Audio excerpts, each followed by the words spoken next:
This is R.J. Rushdoony, easy chair number 329, December 31, 1994.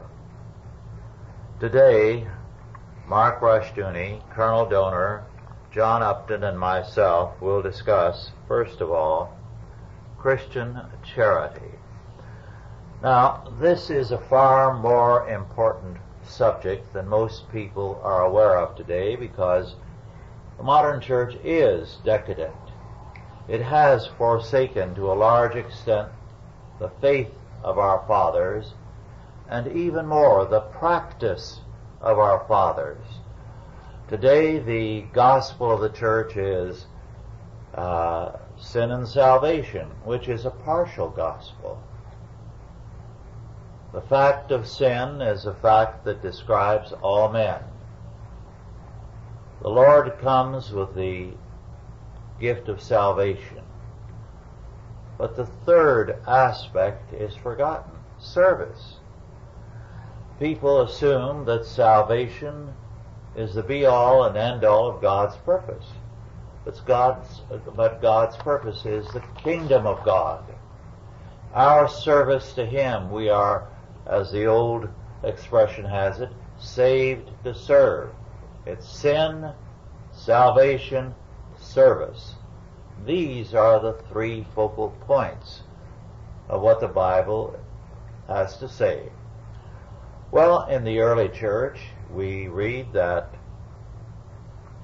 in Acts 6, because there were too many people in need, there were too many for the apostles to feed, to take care of, and so deacons were appointed.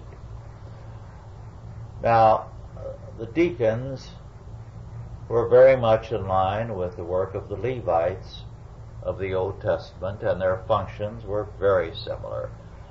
They included evangelism, but they also meant the day-by-day care of the sick, the homeless, the poor, the needy, and so on.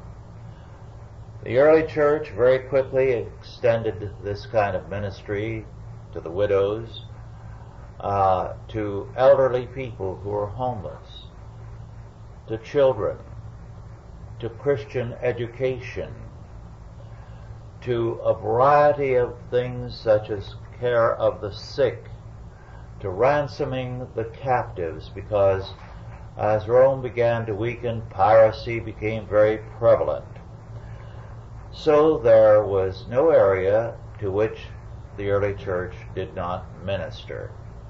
In fact, we know from the records of the persecutions that at times the main target of the Roman authorities was the deacon, because the diaconate was making such a tremendous impression on the pagans, on the heathen, the Romans. It was demonstrating that these Christians indeed mean business by their faith. They care for one another. And not only that, when they can, they care for our own people, the Romans said. They love our people better than we do ourselves. Well, they also created, as 1 Corinthians 6 tells us, courts of justice to adjudicate cases. Under Calvin, a great revival of this kind of diaconate occurred. In fact, Calvin had two offerings at every service: one for the work of the church as far as the ministry and its missions were concerned, and the other the work of the diaconate. Calvin, as I pointed out June 1994 in my article, The Unknown John Calvin, held that the true church could be identified by two marks: the faithful preaching of the word and the care of the needs of the people. Every Sunday, Calvin had two offerings. The second offering, just before the benediction, was for the work of the deacons.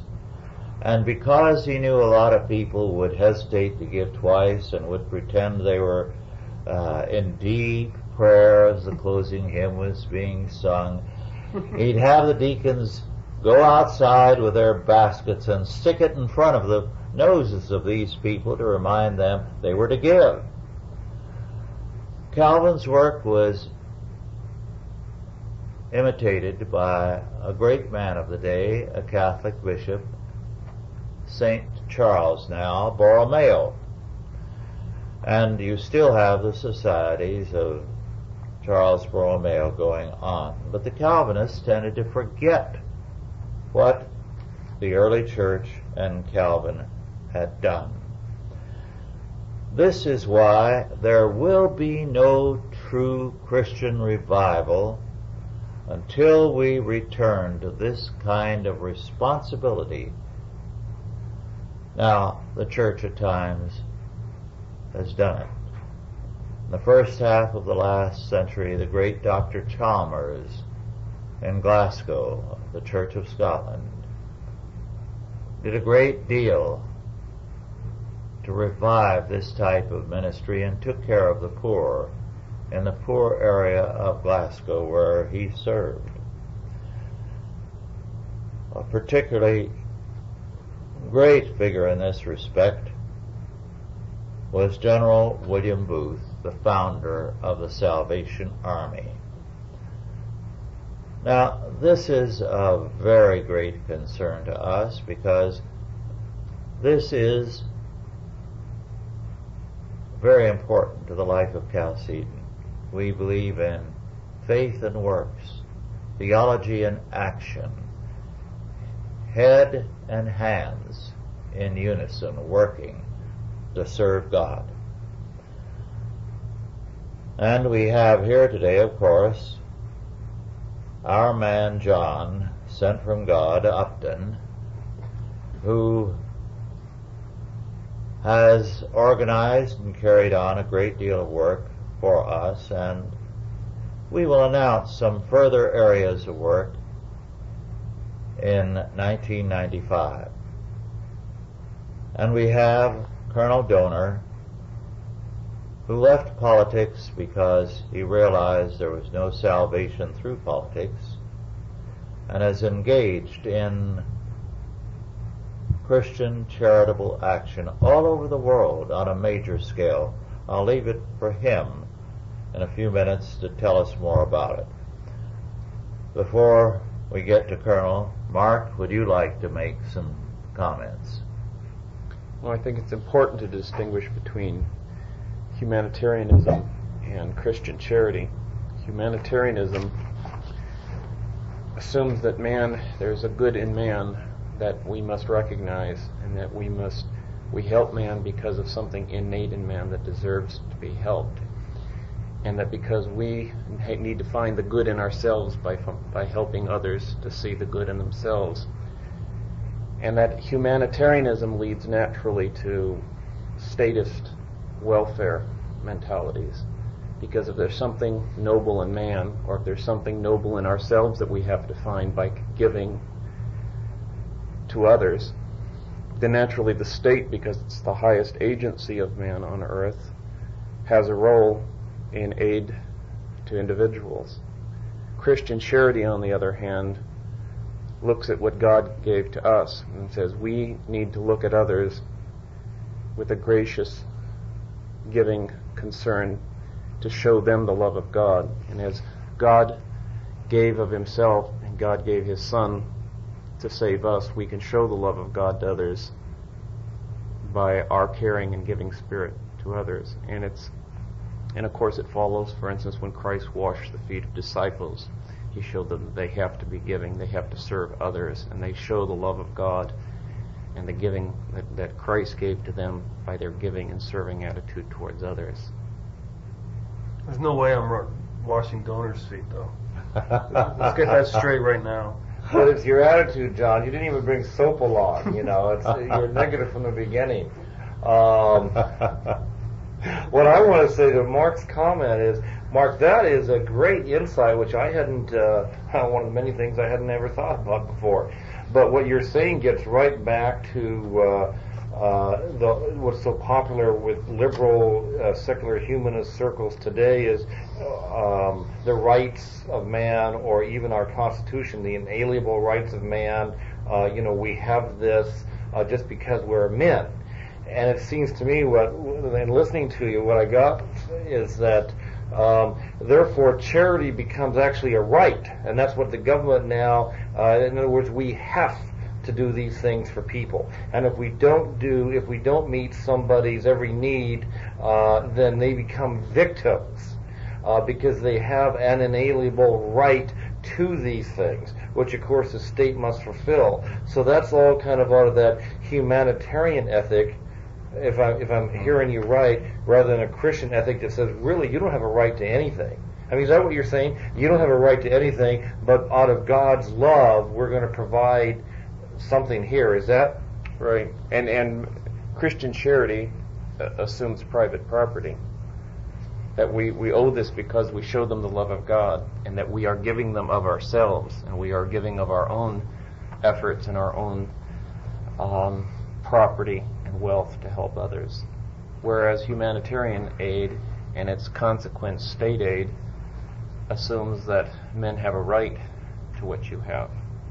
So on that model, rather than John Upton going and giving of himself in Romania for 6 weeks, and pouring out his life, which is the Christian model, we just rely on the State Department to throw some dollars of our tax dollars into the government over there.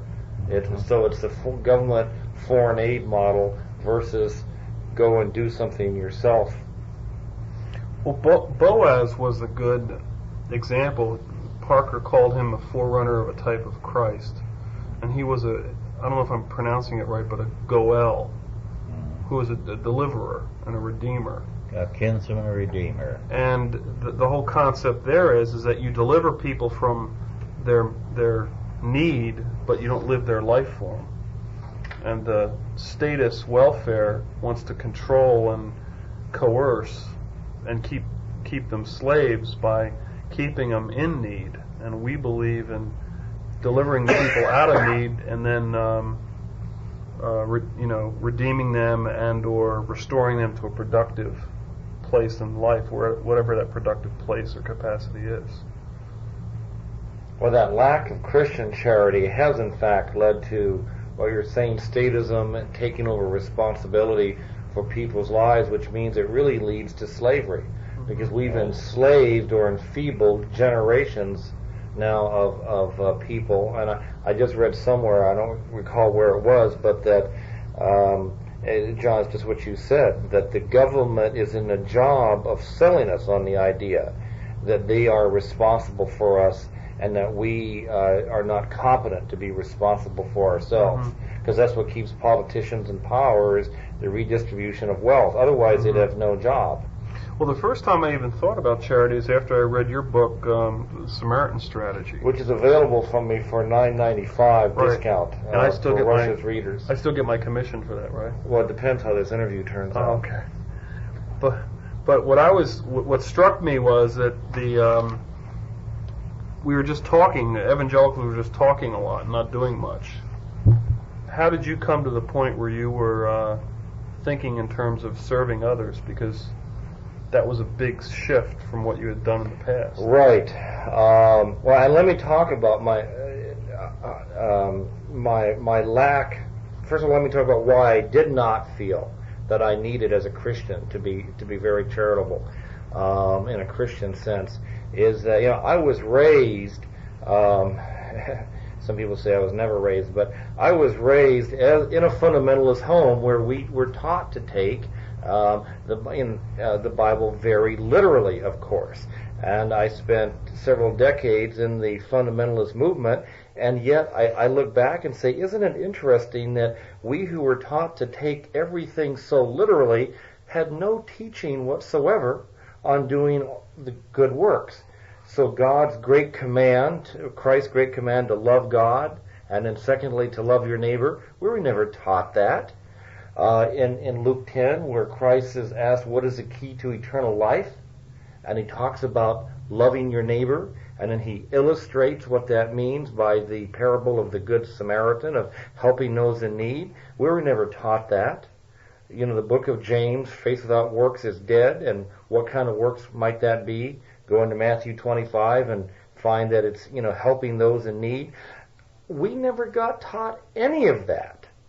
And so there came a point in my life, John, where I started asking, well, you know, why? Why haven't we been taught? And actually, I just began reading my New Testament. I remember where I was up in Mendocino, and I'd taken some time out just to be with the Lord, and as I was going through my New Testament, all the verses on love and service just started popping out at me, and it was like I had never read them before, because of course they'd never been emphasized or they'd never been taught.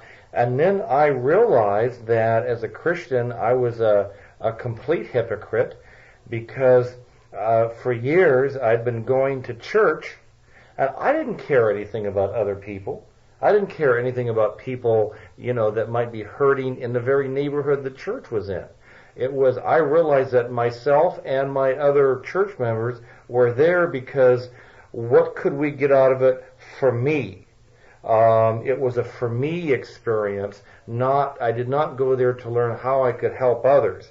And when I started studying it and looking into it, I realized that evangelicalism has really turned Christianity, as I understand it, upside down. Because of pietism's influence, and I spent several decades as a good pietist, is everything is inward, so it's building me up spiritually, rather than following Christ's model, which Catholic Church has done a much better job of in recent years than evangelicals have, which is ought to put everybody to shame. So to answer your question, John, when I just started reading the New Testament, and when it popped out at me, I decided to reverse course. I wrote that book, The Samaritan Strategy, and if nothing else, that writing the book probably forced me to actually do something about it. As a matter of fact, Bob Mumford, who some of our listeners will recognize his name, the national Bible teacher, said, well, Colonel, you've written The Samaritan Strategy. My question for you now is, are you going to live it? Mm-hmm. But also I did it because I wanted to. I wanted to help people. And even today, unfortunately, when you head a ministry, you start getting buried in all the administrative responsibilities. And I find myself in that position too frequently. And my innermost desire, and even this last week as I've been vacationing and I had time to think about it, is I said, I just want to be on the front lines again. I just want to be working in the orphanage with the kids. Or every time I actually read a story of somebody who's actually physically touching somebody, like you did in Romania, John, and I just happened to be reading several other stories, and even reading, Rush sent me General Booth's story, The Salvation Army.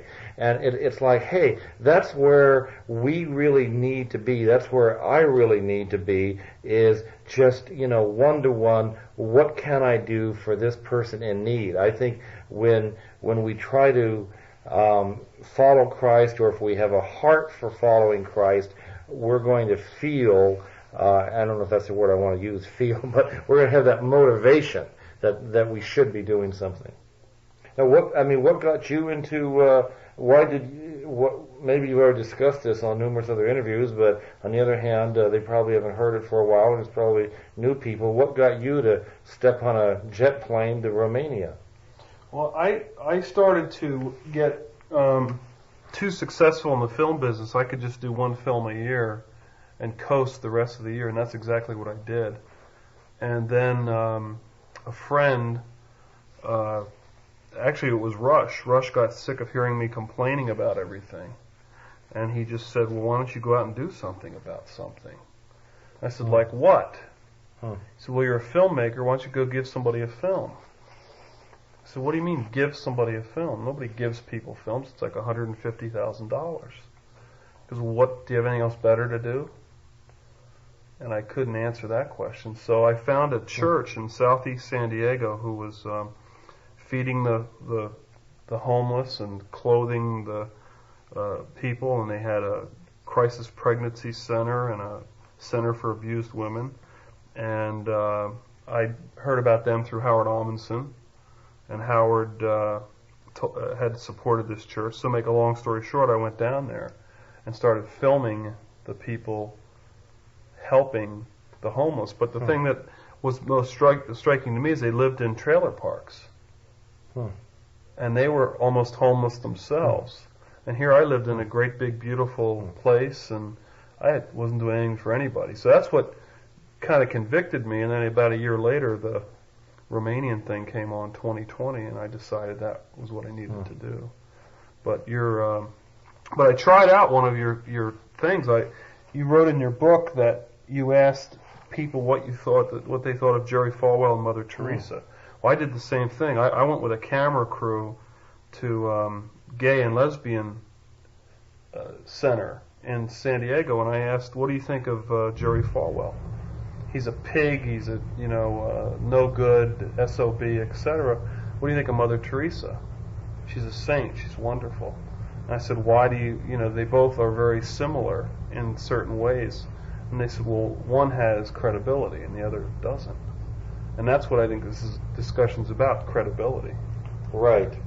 And and the point that I made, building on that, John, in the book, was that that my experience, which was similar to yours that you're referencing, is I noted that there was I guess it was a national pro-choice organization, a feminist organization, and they booed down Jerry Falwell when he talked about being against abortion, but they listened very respectfully to Mother Teresa. Now, they didn't agree with Mother Teresa. They didn't give her a standing ovation, but they listened respectfully. And the question that I thought about was why was that? And the conclusion that I came to is because they know that Mother Teresa, because of her works to help people, does care about people. And that's what you're saying, that gets us a foot in the door, an audience. People will listen to us if they think we really care about them, if we really care about people. If they think that we've just got an agenda, whether it's a Reconstructionist agenda or a Newt Gingrich Republican agenda or a pro-life agenda, if they think all we are about is an agenda, then they're not really interested. And that's when I began, actually after I wrote The Samaritan Strategy, too bad I had the insight about 2 years later, I realized that for those of us that are interested in Christian politics, the way to really get into leadership in your community is to serve your community first. And those who serve on the poor or just make a name for themselves in community service, and there's obviously 1,000 ways to do that if you think about it, those are the people that eventually, when they run for office, have the credibility to win. You don't win just because you've read all the books on the issues and you've got the right answers. You win because you've earned people's respect, you've earned a reputation for serving. Mm-hmm. Rush, what was that? You told us about a little song that was sung about flies. Oh, yes. Well, General William Booth took his band, Salvation Army band, into the slums of London.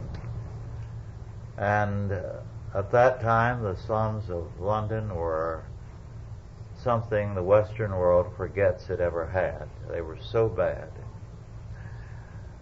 People who had no relationship to the law, who lived a life of crime, who lived outside of the law and outside of the church. And he began to work with them, and he was converting people and then retraining them, because these were women who had never known anything but prostitution. They had been molested so early they didn't know what it was to be a virgin. Boys who as small children had been brought up, and Oliver Twist is a true story, and it's in reflecting the life of the times, to be pickpockets and thieves. And he realized, I've got to convert them, then I have to retrain them to live in a law-abiding and godly society. And he had songs that embarrassed the church of the day because they were so outlandish. But he'd take popular ideas and have his army band develop a tune for them. And one of the sayings of the day, to indicate you're really quick and on the job, was, "There's no flies on him." And so they had a Salvation Army song to attract the attention of the crowd. "Oh, there are no flies on Jesus, no flies on Jesus, and there are no flies on me since I've been saved." That's not the precise wording after the first two lines, but that was the gist of it. Of course, the churchmen were horrified, but the slum people stopped and listened to those songs and to the messages and were converted. So that was the way Booth worked.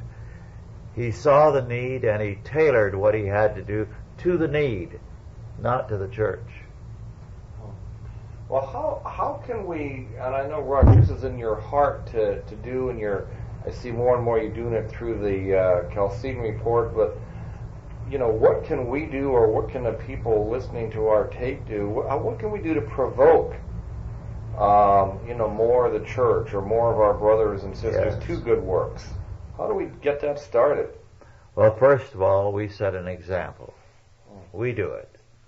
If we're not able to do it, we support those who do it. And we stress the fact that sin, salvation, and service are all aspects of what Christ does when he impacts the world. He redeems us from sin by his saving power in order to serve. Seek ye first the kingdom of God. That's what our Lord says. Not your own salvation and your own satisfaction, your own pleasure. I recall some years ago an idiot who was always going around trying to evangelize people and talking about the perpetual joy that the Lord gave him. And he was quick to tell others, including me, that we could not be real Christians because we were not bubbling over with joy all the time. And it was only after some time that I came to realize, now wait a minute, how about St. Paul?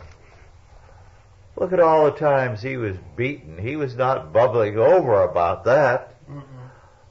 Stoned, dragged out for dead, abused by any number of people. And I thought, there's something wrong with the idea of Christianity that this man has, because it doesn't jibe with the Bible. Jeremiah is called the weeping prophet. What did he have to take joy in? He had a miserable life the minute God called him. Well, there's so much hurt and pain in the world. Yes, I mean, Rush, I always said, never trust a man who's always smiling. And you know me, I love a sense of humor, but when we have that smile perpetually pasted, it just says that you're living in fantasy land. Well, it affected me because I was having my picture taken for graduation and then at seminary and so on and so forth, and then a publicity shot because I wrote an article for a national periodical in the late 40s. And the cameraman would say, "Now smile." And it had set my teeth on edge. It had set my teeth on edge. So in recent years, Dorothy warns the cameraman, don't tell him to smile, because that's not the way he wants to confront the world. I feel I'm a happy man because I'm doing God's work, not because the world is a happy place. Yeah. I'd like to go back to something that was touched on earlier by the three of you. Mark started it with his reference to foot washing. Oh. By the way, that was a ritual in the Middle Ages. They'd bring some people, and I suspect, because I know this was true later on, with their feet very carefully washed, very poor people, you know. And the king, with a great show of humility, would wash the feet of all these men.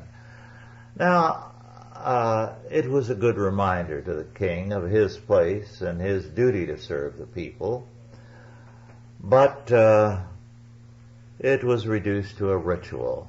Mm-hmm. And there are churches still that have ritual foot washing.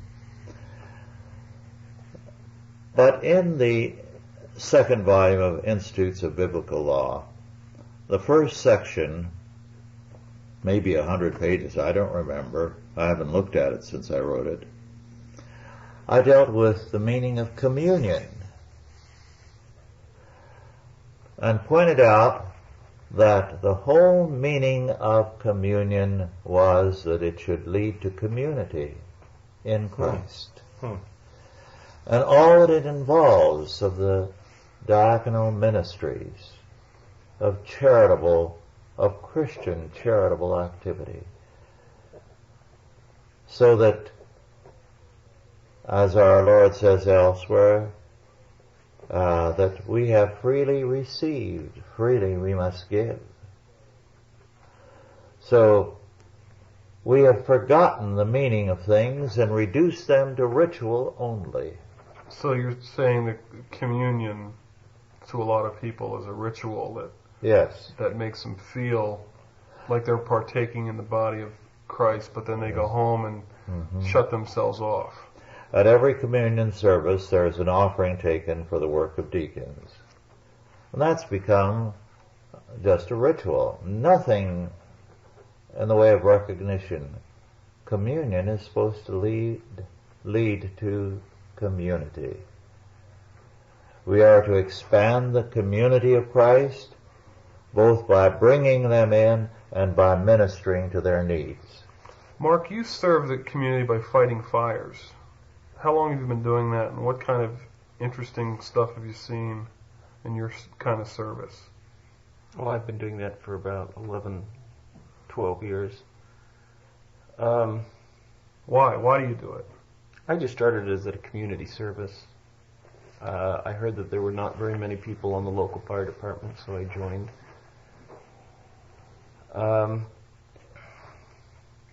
I really didn't know what I was doing when I did it. I just thought it might be a good idea. I had no idea that you actually had to know something. I had visions of I would just show up and they would hand me a shovel or something, which is what they did in the 40s.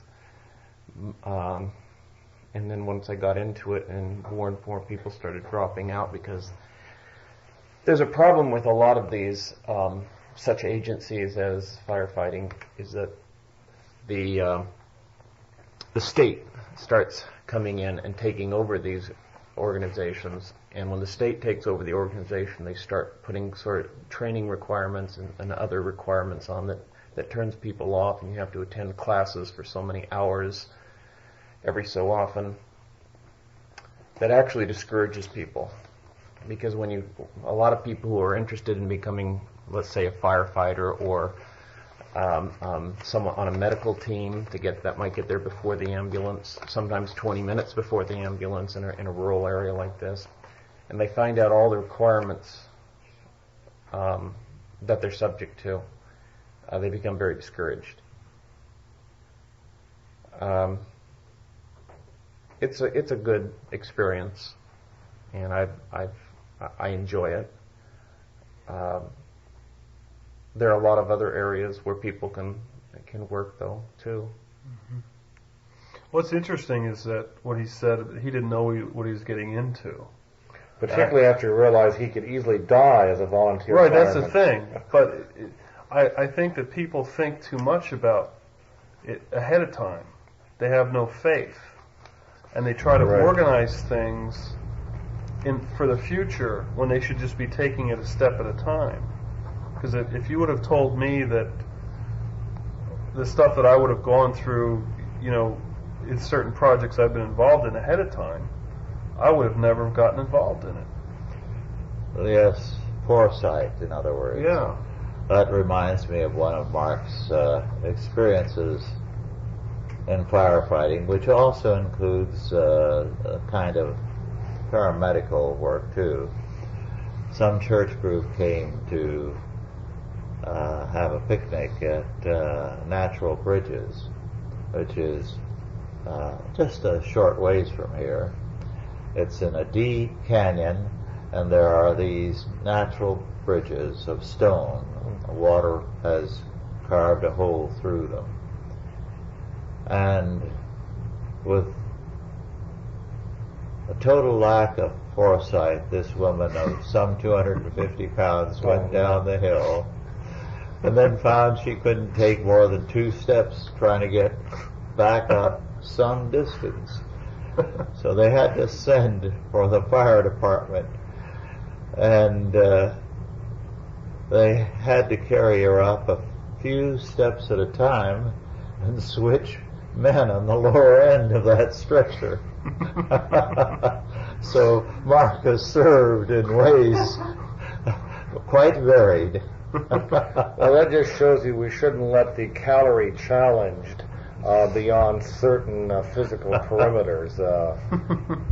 Well, that's an unusual term and a good one. I thought you were going to say that she had walked across the arches, and there are now no longer any natural arches in that particular canyon. But and that didn't happen. Calorie challenge. Mm-hmm. That's now. Anytime I start putting on weight, I'm going to say I'm calorie challenged. Mm-hmm. Or when we Thank make a you. foolish move now, we're simply wisdom challenged. Uh-huh. I'm reading this book on political correctness. That's where I've got, actually they've rewritten some Grimm's fairy tales to be politically correct. Obviously it's very tongue-in-cheek, but everybody is wisdom challenged, or if you weigh 500 pounds, you're calorie challenged, and so forth and You're so on. vertically challenged if you're short. Oh, Yeah, exactly, right. I have to get up to 500 pounds to be calorie Yeah, challenged. you're all Is right, that Rush, today, yeah. Yeah. Well, I believe that the modern age, as anyone who's read my writings knows, is drawing to an end. Even some of our modernists are beginning to talk about a postmodern era, which means they're saying the same old things with a different label. Well, the modern age has been marked by a belief in political salvation. Salvation by a humanistic world-state order, ultimately. And that dream is dying, and that salvation is proving to be damnation. And we Christians have a very great opportunity. We will not avail ourselves of it unless we begin to apply the faith practically in day-by-day action. Why don't you describe for us, Colonel, some of the areas of activity that you yourself are involved in? I'd like to do that, Rush. Let me just preface it by saying that as the modern world does collapse, the belief in science and government as the answer to all things, and we can see evidence that it's collapsing in the fact that communities no longer have enough tax dollars to provide the services, Yes. whether it's for police or AIDS victims or homeless. So what you have now is communities like Orange County, the wealthiest in the country, going bankrupt. Of course, he might have gone bankrupt for some technical reasons, but the headlines are rife with stories of communities no longer having the money to provide social services. This is the chance for us as Christians to begin to step in to offer the love of God to the community.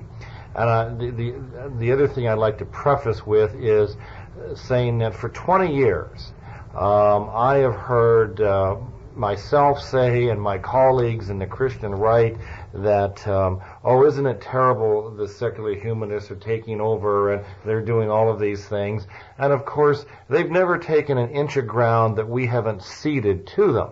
We've raced to hand it to them in some cases. In many, many ways, but the only way I'll touch on now, because it's relevant to this conversation, is that I was shocked about 5 years ago, 6 years ago, when I started to see the things. That's when John Upton asked me how I got going on all this.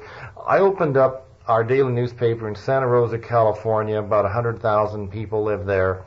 And it listed, the paper listed 99 service organizations that helped the poor. I mean, they helped the elderly, they helped the hungry, they helped abused women, they helped children who couldn't read, all sorts of agencies to help people. And I looked at those 99 agencies, and how many of those agencies do you suppose were explicitly Christian? Out of 99, there were 3. 2 were Roman Catholic service agencies, and another one was a crisis pregnancy counseling center. And as I later would find out, there were very few Christians even involved in the other 90, some odd organizations, that there were no Christians involved at any level. So here we have an example. If you are an average voter, an average person in a community, and you ask yourself, who is really interested in my well-being? Who's interested in the community? Well, the answer is very clear. Clearly, Christians are not. The church is not. You can see it right there. 99 organizations, only 3 are Christian. 2 of those are Roman Catholic. What does that say about who really gives a rip about the community? So, having said that, it's been my goal to work toward changing that perspective. And one of the things I'll talk about, if we have time, 2 things that we're doing. One in this country, and one in Nicaragua. And in this country, something that can be easily duplicated in every community in America, which is why I want to talk about this for a few moments. And actually, Howard Almerson helped us to do this. But in Sonoma County, we developed a team to assess, first of all, what were the needs in the community, and to assess who were the providers for those particular needs. In other words, if a person is hungry, they'll go to maybe a center that feeds them, but they'll have other problems. And the people at that particular feeding center, they won't know where to send a person for medical care or for housing or for spiritual counseling. Or a person goes to a church for help, and that church doesn't know where to find a plumber for them or a dentist or anything else. So what we did is we found out, we took these 100 agencies that were helping people, and we cataloged them and printed a beautiful bound manual with about a half-page description of what each agency did. And most of these were private agencies, some of them were county agencies. And we provided that manual to not only all of the churches, so that when a hungry family or a homeless family or an out-of-work family or a sick family came to a church, the church now didn't have to make a decision between giving them $100 or telling them to get lost. The church now could look up in this directory and say, oh, okay, here's exactly where you should go. This manual also went to the other 100 agencies, because as I said before, if it was a feeding agency, they had no idea that there was a housing agency located across town, or a medical facility. So we began networking, or what we'd call a clearinghouse process. Then the most exciting part of the whole thing was we got 36 churches signed up to survey their members, asking their members what would they do, how much time would they give, and what sort of time would they give in a given week to help a family? In other words, we went to, let's say, First Presbyterian Church, and they have 100 members, for instance, and maybe they'd get 15 members to say, okay, I'm a housewife, I can volunteer an hour a week to drive somebody who needs to be driven.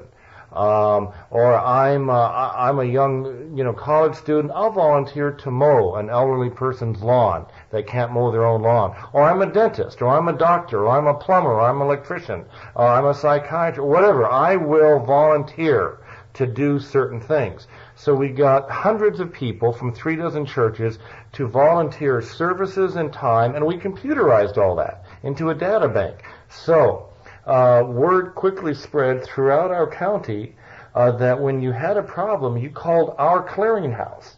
And our clearinghouse, we looked up and saw, okay, this is the family's particular problem, and here's a church that can help them, an agency, or some particular people. And it was a little more complicated than that. I won't go into, how all that happened. But I will say that if some of our listeners want to do something like that, rather than just starting from the ground up, which is basically what we had to do, they can write an organization called Love Incorporated, which is actually now part of World Vision. Now, World Vision kind of took them over, which is the big Christian agency located in Monrovia, California. So that's what that's one of the things that we pioneered or helped to pioneer locally. The other thing that we've done, which you've been very kind, and Joseph McAuliffe to report on almost every year for the last several years in the Chalcedon Report, is our work in Nicaragua, which we chose Nicaragua as a small country where we could pilot this program, and then because it's a pilot, it could be reproduced in other countries. It could even be reproduced very easily here in America. And what that is, that program very briefly was, people are poor, they're not able to provide for their families. Why? Well, because they don't have a job, or they can't create a job. And what we did is we set up a loan bank, which now has $100,000 in it. It took us 5 years to raise that money, $1,000 here and $5,000 there and $500 here. Many of your readers, Rush, contributed to it after they read about it in the magazine. But so what we do is we interview families to, again, this is in Nicaragua now. So in Nicaragua, for $500, you can start a little restaurant, or a fruit stand, or a vegetable stand, or a butcher shop, you can sell ice. All you need is a freezer. They don't have those sorts of things down there. So for $500, it's quite easy to start a business. We interview the family, get some work history. We help them set up the business, give them just, some general business counsel. We give them the loan, and then we work with them every week, discipling them, and discipling them in every way, business-wise, and of course discipling them spiritually, also teaching them about stewarding their community and their country.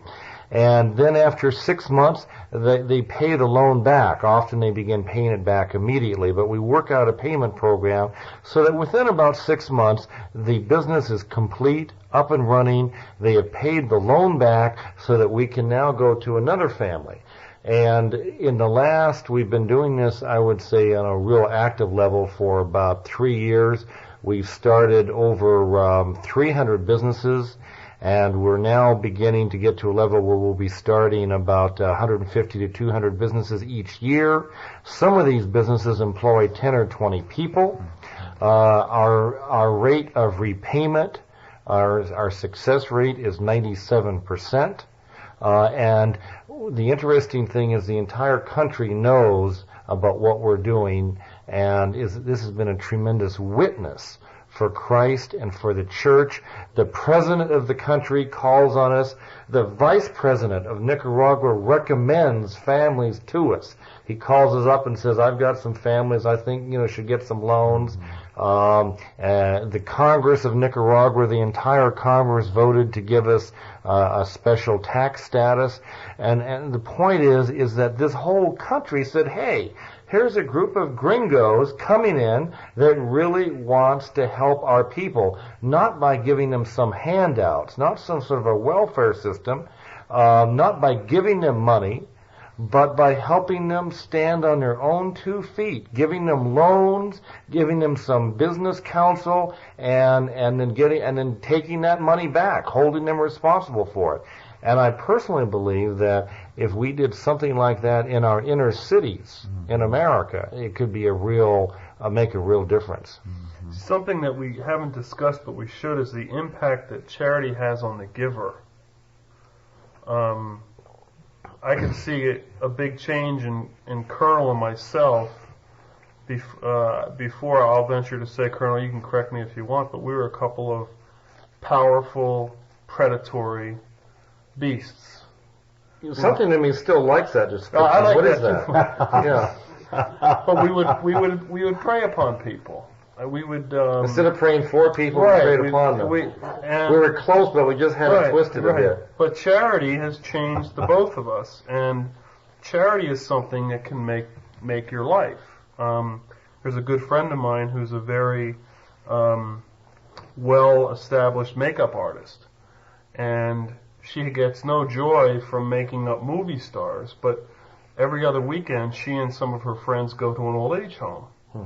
And they go to a woman who hasn't been visited for a while, and they do her hair and her nails and everything, and they feel like $1 million. And so it's something that you can do for yourself. What did you say about Menninger?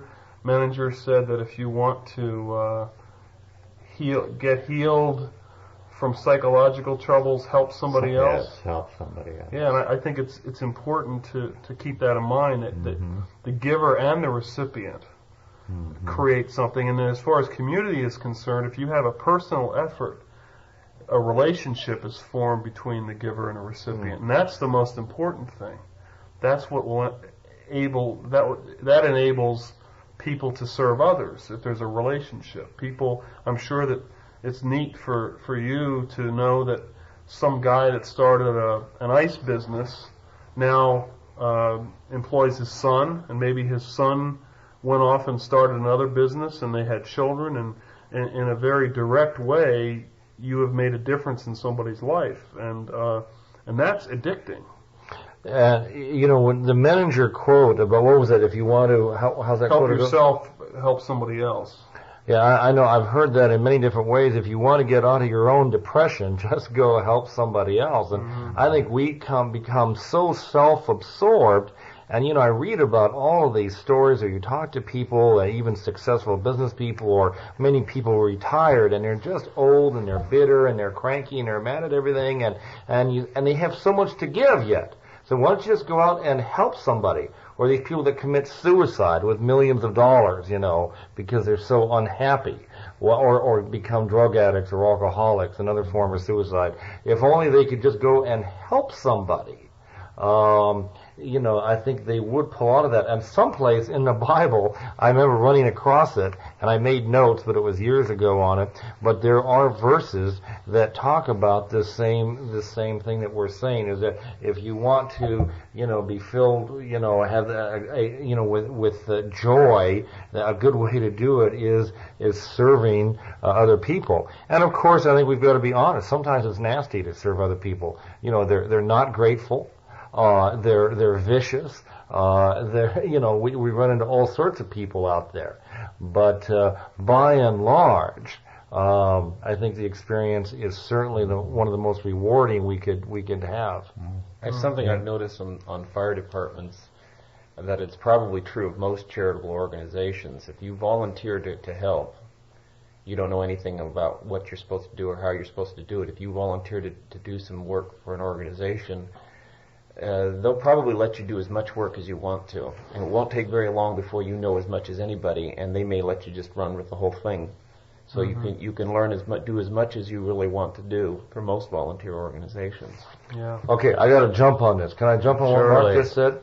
because this was my major insight after writing the Samaritan Strategy, is what Mark just said. Is basically he just said, hey, you can take over. Let me put it in political terms. You can take over or become the leader of a volunteer organization just by volunteering time and being responsible. And what I want to say is that we have so many of our people that want to reconstruct the church and reconstruct America, and they want power to do it. They want authority to do it. Well, the way you get that is by what Mark just said. If you volunteer to do a job, whether it's secretary of the club or president of the Firemen's Association or the janitor, whatever it is, if you volunteer, you are given responsibility to do it. So now you have responsibility. That's very important. If you will be faithful to your responsibility, you are given authority. To what? To perform that function. So maybe you're the janitor, but then you run for secretary of the club, and then vice president and president, and once you've been president of a volunteer association for 5 years, you run for city councilman or whatever. And that's when I talk about if we want to lead our communities, we earn the right. That's the principle. If you volunteer faithfully and do it competently, you will be given responsibility, and the twin of responsibility is authority. You cannot have responsibility unless you are given also authority. And that's the road, in my estimation, to biblical leadership. Now we have only about 4 minutes left, Colonel. I'd like to have you give the name of your organization, the address, so that if anyone wants to help with a check, why, they can write to you. And if they forget, they can say, send it to the Colonel's organization and send it to us. Great, Rush. Out to Cal Seton. But either way, but give them your address now. All right. So again, the name is Colonel Doner, D-O-N-E-R, and our organization is International Church Relief. I'll shorten it up. International Church Relief. And why don't you just write it to our East Coast office, where I'm spending most of my time these days, which is 1701 Copperfield.